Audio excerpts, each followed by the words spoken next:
ఒక వ్యక్తి ఎలా తగ్గించుకుంటాడు తెలుసా? ఓపెన్గా చెప్తున్నాను. యేసయ్య ఒక మాట అన్నాడు, తను తాను తగ్గించుకున్నవాడు హెచ్చింపబడును. తను తాను తగ్గించుకోవడం అంటే ఏంటి? కిందకి రావడమా? ఇంకా కిందకి వెళ్ళడమా? ఇంకా కిందకి వెళ్ళడమా? నో. తను తాను తగ్గించుకోవడం అంటే ఏంటి? తనను తాను తగ్గించుకోవడం అంటే ఏంటి? What is the meaning of humbling your self? తనను తాను తగ్గించుకున్నవాడు హెచ్చింపబడు అని వాక్యం సెలవిస్తుంది. ఓకే, ఎలా నిన్ను తగ్గించుకుంటావు? నేను తగ్గించుకుంటానులే, నువ్వు తిని. ఇప్పుడు అది తగ్గించుకోవడం కాదు. నేను తర్వాత తింటాలే, మీరు తినేయండి. అది తగ్గించుకోవడం కాదు. తగ్గించుకోవడం అంటే ఏం తెలుసా? జాగ్రత్తగానండి, నిన్ను నువ్వు నలగొట్టుకోవడం. అందుకని పౌలు అంటాడు, నేను అతిగా హెచ్చింపబడుకున్నట్లు నా శరీరంలో ఒక ముళ్ళు పెట్టాడు, నేను తినను, దాన్ని అట్టే ఉండాలంతే. అంటే నువ్వు ఎప్పుడైతే నీ శరీరాన్ని నలగొట్టుకోవడానికి ఇష్టపడతావో నిన్ను నువ్వు తగ్గించుకుంటున్నావు అని అర్థం. ఆమెన్. శరీరం మోకాళ్ళు వంగితే ఎక్కడ మోకాళ్ళు కందిపోతాయని ఎవరు మోకాళ్ళు ఉండరు. ఎక్కువసేపు ప్రార్థన చేస్తే గొంతు నొప్పి వచ్చేస్తుందని చాలా మంది ప్రార్థనలు చేయరు. ఎక్కువసేపు చేతులు పైకెత్తితే చేతులు నొప్పులు వచ్చేస్తాయని ఎవరు చేతులు ఎత్తరు. ఇంకెక్కడుంది పాయింట్? నువ్వు తగ్గించుకుని నలగొట్టుకోవాలి. పక్కన చెప్పండి, శరీరాన్ని బాగా నలగొట్టుకోవాలి. అంటే సుత్తి తీసుకొని దబా దబా కొట్టడం కాదు. సుత్తి తీసుకొని తలకాయ పగలు కొట్టుకోవడం కాదు. సుత్తి తీసుకొని నువ్వు నీ శరీరాన్ని పగలగొట్టుకోవడం కాదు. నీ శరీరాన్ని నువ్వు లోపరుచుకోవాలి. కోపం వస్తుంది కానీ అరవకూడదు. ఆమేన్. చిరాకు వస్తుంది కానీ చూపించకూడదు. I'm giving you the best advice. దేవుని దృష్టిలో మనం తగ్గించుకుంటే ఆయన మనల్ని హెచ్చిస్తాడు. అంటే ఎవరు నీ శరీరాన్ని నలగొట్టరు, గుర్తుపెట్టుకో. దేవుడు నీ శరీరాన్ని నలగొట్టడు, నీ ఇంట్లో వాళ్ళు నీ శరీరాన్ని నలగొట్టడు. ఎవరు నీ శరీరాన్ని నలగొట్టరు. అది నీకు మాత్రమే హక్కు ఉంది. నువ్వు మాత్రమే నీ శరీరాన్ని ఏం చేయాలి? నలగొట్టుకోవాలా. Be in fastings, be in prayer, be in what meditation. దేవుని సన్నిధిలో కూర్చో, ప్రార్థన చేసుకో, ఎక్కువ సమయం ప్రభు సన్నిధిలో గడుపు. Devil is not your first enemy, your flesh is the first enemy. I am encouraging you, every youngster, every believer, యవనస్తులకైనా పెద్దోళ్ళకైనా వృద్ధులకైనా ఒకటే చెప్తాను, నీ శరీరాన్ని నువ్వు నలగొట్టుకోవాలి.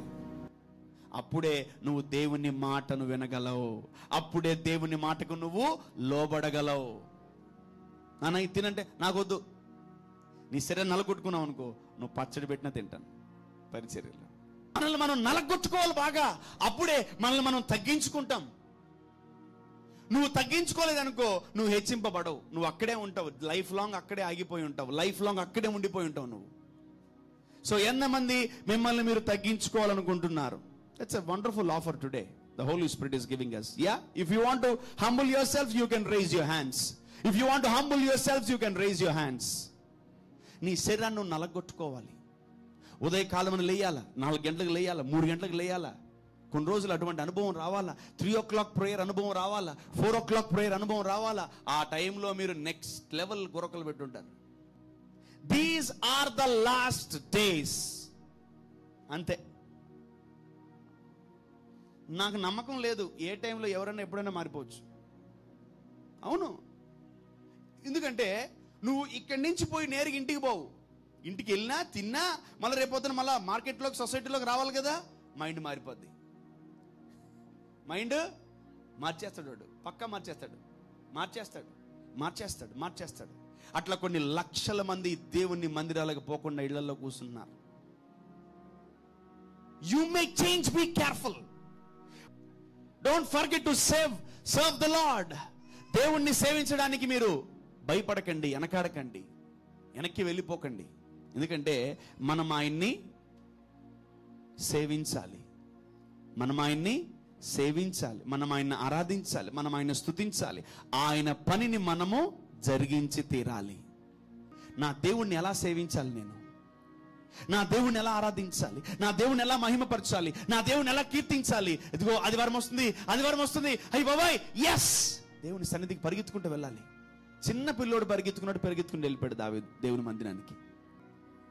వాక్యం సెలవిస్తుంది, శ్రద్ధగా పని చేయవాడు ఏలుబడి చేస్తాడంట. ఏలుబడి చేస్తాడంట. If you work diligently you will rule, you will rule, you will rule. మత్తయి సువార్త 6వ అధ్యాయము 21 నుంచి చదువుకుందాం. Matthew chapter 6 verse number 21. నీ ధనం ఎక్కడ ఉండునో, నీ ధనము ఎక్కడ ఉండునో అక్కడనే నీ హృదయము ఉండును. ఓకే. దేహమునకు దీపము కన్నే గనుక నీ కన్ను తేటగా ఉండిన ఎడల నీ దేహమంతయు వెలుగుమయమై ఉండును. ఓకే. నీ కన్ను చెడినదైతే, నీ కన్ను చెడిపోతే నీ దేహమంతయు చీకటిమయమై ఉండును. ఓకే. నీలోనున్న వెలుగు చీకటి అయి ఉండిన ఎడల ఆ చీకటి ఎంతో గొప్పది. God is praising darkness. నీలో ఉన్న చీకటిని దేవుడు పొగుడుతున్నాడు. నేను నిన్ను వెలిగించినా కూడా, నేను నిన్ను బలపరిచినా కూడా, నేను నిన్ను స్వస్థపరిచినా కూడా నీకు ఇంకా అనారోగ్యం చూసావా, నువ్వు గ్రేట్రా. నేను నిన్ను ముట్టాను చూసావా, నేను నిన్ను తాకేను చూసావా, నేను నిన్ను ఆశీర్వదించాను చూసావా, నువ్వు పాపిపోయి ఉండగా నిన్ను కాపాడి రక్షించి బలపరిచాను చూసావా, అయినా పడిపోయావు చూసావా, నువ్వు గ్రేట్రా అంటున్నాడు దేవుడు. నేనింత ప్రేమించి సిలువలో మరణించి నీ కొరకు రక్తం కార్చి తిరిగి లేచి నిలబడి నీ కొరకు నేను ఉంటే నువ్వు మళ్ళీ పడిపోతున్నావు చూసావా, మీరు గ్రేట్ రా, మీరు సూపర్ గ్రేట్ అంతే. చదవమ్మా. ఎవడును ఇద్దరు యజమానులకు, అది ఇదిగో ఇక్కడ జాగ్రత్త, ఎవరు ఇద్దరు యజమానులకు దాసుడుగా ఉండనేరడు. అది ఒకడు ఒకరిని ద్వేషించి ఒకరిని ప్రేమించును లేదా ఒకని పక్షముగా నుండి ఒకని తృణీకరించు.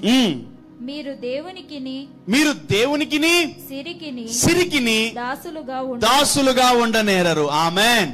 ఇక్కడ గమనించండి, యేసుక్రీస్తు ప్రభువుల వారు పరలోకములో ఉన్నంతసేపు ఎవరు కాంపిటీటర్స్ లేరు ఆయనకి. ఓకే, ఉన్నారా? పరలోకంలో ఎవరు ఆయన కాంపిటీటర్స్ లేరు. ఆయన ఒక్కడి, ఆయనే రాజులకు రాజు, ఆయనే ప్రభువులకు ప్రభు. కానీ when he came to earth, ఆయన భూమి మీదకి వచ్చినప్పుడు ఆయన ఒక కాంపిటీటర్ని చూశాడు. ఆయనకి పోటీగా నిలబడే ఒక వ్యక్తిని, లేదా ఆయనకి పోటీగా నిలబడే ఒకటి ఆయన చూశాడు. ఆ యేసు ప్రభువుకి పోటీగా నిలబడేది ఎవరు తెలుసా? దెయ్యం కాదు, లూసిఫర్ కాదు, సిరి, డబ్బు. ఏంటది చెప్పాలి? సిరి. ఎవడు కూడా దేవునికిని సిరికిని దాసులు కానేరరు. అంటే ఒక్క వ్యక్తి ఇద్దరు యజమానులు ఉండలేరు. ఒక వ్యక్తికి ఇద్దరు తండ్రులు ఉండరు. ఒక వ్యక్తికి ఇద్దరు పాస్టర్లు ఉండరు. ఒక వ్యక్తికి ఇద్దరు భార్యలు ఉండకూడదు. ఒక వ్యక్తి దేవుణ్ణి సిరిని ఒకేసారి ఆరాధించలేరు, సేవించలేరు. సో ఈ భూమి మీద నువ్వు ఉన్నప్పుడు ఎవరొకరిని సేవించాలి. నిన్ను కాపాడింది ఎవరు? నిన్ను రక్షించింది ఎవరు? నిన్ను బలపరిచింది ఎవరు? నిన్ను చనిపోయిన వాడిని తిరిగి లేపింది ఎవరు? మన మృత్యుంజయుడైన యేసు ప్రభు. అంటే ఈ భూమి మీద దేవుణ్ణి సేవించే వాళ్ళు ఉన్నారు, సిరిని కూడా సేవించే వాళ్ళు ఉన్నారు. Some people they worship God and some people they worship money. చూడండి, ఎవరు కూడా ఒక వ్యక్తి ఒకటేసారి దేవునికిని సిరికిని దాసులుగా ఉండనేరరు. You can serve at a time the two masters. ఇద్దరు యజమానులకి నువ్వు దాసుడుగా ఉండలేవు. అంటే ఈరోజు నువ్వు ఇక్కడ దేవుణ్ణి సర్వ్ చేయట్లేదా? నువ్వు ఎవరినో సర్వ్ చేస్తున్నావు. ఇంకోటి, ఆ రేసులో లూసిఫర్ కూడా లేడు. అసలు వాడిని ఎవరు సేవించరు. వాడిని పక్కన ఫస్ట్ నాకు కూడా ఒక కాంపిటేటర్ ఉన్నాడని యేసు ప్రభు గ్రహించాడు. And the lord is telling, Yesu ప్రభువే సాక్షాత్తు చెప్పాడు, నాకు ఇదిగో నీకు, నువ్వు దేవుణ్ణి సేవిస్తూ సిరిని సేవించలేవు. నువ్వు సిరిని సేవిస్తూ దేవుణ్ణి సేవించలేవు. కానీ ఒక వ్యక్తి దేవుణ్ణి సేవించట్లేదా? దేని ఒక దాన్ని సేవిస్తున్నారు. You lay hands, people will get healed. When you stand, demons will run away. ఎప్పుడు ప్రేయర్ చేసుకోవాలి తెలుసా? రహస్య గదిలో. Jesus never prayed on the streets. Yesu ప్రభు ఎక్కడ ప్రార్థన చేశాడో తెలుసుకోండి. ఎక్కడ తెలుసా? తన రహస్య గదిలో, తన కొండ దగ్గరికి అందరికి భోజనాలు పెట్టి, ఆయన రాత్రి అందరిని విడిచిపెట్టి ఏకాంతముగా ఆయన he goes to the solitary place. ఒక ఎడారికి వెళ్ళిపోయిన ప్రార్థన చేసుకుంటా ఉంటాడు. యేసు ప్రభు ఎక్కడ ప్రార్థన చేశాడు? He never prayed on streets.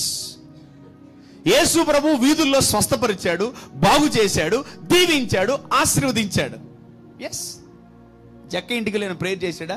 అమ్మా ప్రేయర్ చేద్దామా, ప్రేయర్ చేసుకుందామా, బయలుదేరదామా, ప్రేయర్ చేసుకుందాం.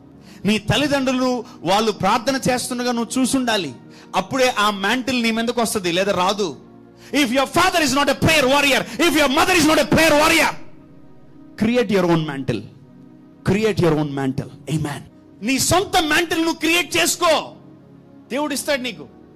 Love your God, love your God. దేవుణ్ణి నువ్వు ప్రేమించు, దేవుణ్ణి ఆరాధించు, దేవుణ్ణి సేవించు. నేను నా ఇంటి వారు నీతి సూర్యుడిని ఏం చేస్తామో సేవిస్తాం. ఎప్పుడైతే మనం దేవుని వాక్యాన్ని మెడిటేట్ చేయకుండా మానేస్తా ఉంటామో, you will be very near to the what sin, you will be near to the curse. నువ్వు అపవాదికి దగ్గరైపోతావు. దేవుణ్ణి సేవించకపోతే నువ్వు తెలియకుండా సిరిని సేవించడం స్టార్ట్ చేస్తావు. Don't love money man, don't love money. నువ్వు దేవుణ్ణి ప్రేమించు, డబ్బు నిన్ను వెంబడిస్తుంది. ఆమేన్. సో లోకంలో ఉన్నవారు సిరిని ఎన్నుకున్నారు, ఏంటి? దాన్ని సేవించడం అని. They are okay with that. వాళ్ళు డబ్బు సంపాదిస్తున్నారా? వాళ్ళ ఇంట్లో డబ్బు ఉంటుందా? వాళ్ళ ఇంట్లో బంగారం ఉంటుందా? వాళ్ళ ఇంట్లో ఐశ్వర్యాలు ఉంటుందా? వాళ్ళ ఇంట్లో ధనధాన్యం ఉన్నాయి, అన్నీ ఉన్నాయి వాళ్ళ ఇంట్లో. Because they are saving. చూడు, నువ్వు దేవుణ్ణి సేవించు, అన్ని నీ వెంట వస్తాయి. ప్రభు ఓపెన్గా చెప్పేశాడు, మొదట నా రాజ్యమును నీతిని వెతకండి, అప్పుడు ఇవన్నీ నీ వెంట వస్తాయి. When you go after money, డబ్బు వెనకాల నువ్వు వెళుతున్నప్పుడు అది నీ దగ్గరికి రాదు. అది దాన్ని ఎప్పుడైతే నువ్వు సేవిస్తావో అప్పుడు నీ దగ్గరికి వస్తుంది. మనం దాన్ని సేవించమే, మనం దాన్ని సేవించకూడదు కదా. ఎవరిని సేవించాలి మనం? నీతి సూర్యుడిని, దేవుణ్ణి మనము సేవించాలా. ఈ ఒక్క మర్మం మనం తెలుసుకోకపోతే డబ్బు వచ్చినట్టే వచ్చి వెళ్ళిపోద్ది, వచ్చినట్టే వచ్చి సంపాదన వెళ్ళిపోతుంది. ఇదిగో కోటి రూపాయలు వస్తున్నాయి అంటారు, ఎగిరిపోతాయి. ఇదిగో ₹1,00,000 వస్తున్నాయి అంటారు, పాయాది. బ్రదర్, నోటు కాడిది పోతుంది బ్రదర్. నోటు దగ్గరకు వచ్చిన జాబు, నోటు దగ్గరకు వచ్చిన డబ్బులు అన్ని పోతున్నాయి బ్రదర్. నో, దాని వెనకాల పోవాక అసలు ప్రభు వెనకాల వెళ్ళు. Amen. You need to serve the lord. Amen. We need to serve the lord because the heaven is providing the things for us. పరలోకం మనకు అన్ని పెడుతుంది, పరలోకం మనకు అన్ని ఇస్తుంది, పరలోకం నుంచి మనకు అన్ని ఈవులు వస్తున్నాయి, పరలోక సంబంధమైన దీవెనలు ఆశీర్వాదాలు అన్ని మనకు వచ్చేస్తున్నాయి. మనము తండ్రి అయిన దేవుణ్ణి సేవించడంలో తప్పులేదు, యేసు ప్రభుని సేవించడంలో తప్పులేదు, పరిశుద్ధాత్మని సేవించడంలో తప్పులేదు. ఆమేన్. మనం సిరికి దాసులము కాలేం. ఎవరికి దాసులు అవ్వాలి? ఇప్పుడు యేసయ్యకి దాసులు అవ్వాలి. We need to become a servant to what? Jesus Christ, not to the money, mammon. దానికి కాదు. దేవుడికి ఎప్పుడైతే నువ్వు దాసుడు అవుతావో, దేవుడు అన్ని ఆశీర్వాదాలు నీ ఒడిలో పెడతాడు.